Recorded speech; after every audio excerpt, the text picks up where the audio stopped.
రాష్ట్రంలో యువతకు ఉన్నటువంటి అవగాహన మేరకు ప్రతిపక్షంగా మాకున్నటువంటి కొన్ని అనుమానాలు వీటన్నిటిని కూడా క్రోడీకరించి కొన్ని ప్రశ్నలకు ప్రభుత్వం సమాధానం చెప్పాలన్నటువంటిది ఈ పత్రికా సమావేశం తాలూకా ముఖ్య ఉద్దేశం.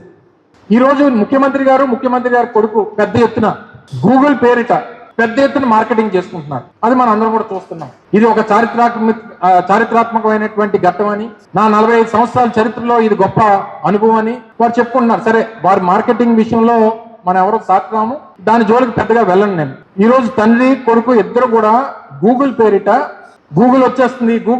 ఎస్, గూగుల్ వస్తుంది. గూగుల్ డేటా సెంటర్ వస్తుంది. డేటా సెంటర్ ఏర్పాటు చేయమని తప్పలేదు, స్వాగతిస్తున్నాం.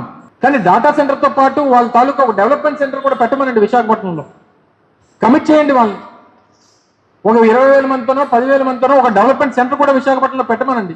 పెడితే ఒక 10,000 మందో 20,000 మందో ఐటీ ప్రొఫెషనల్స్ ఈ ప్రాంతంలో ఉద్యోగాలు చేయడానికి వస్తే అప్పుడు ఈకో సిస్టమ్ అనేటువంటి డెవలప్ అవుతుంది. ఆ రోజు మేము ఇన్ఫోసిస్ తీసుకొని వచ్చాం.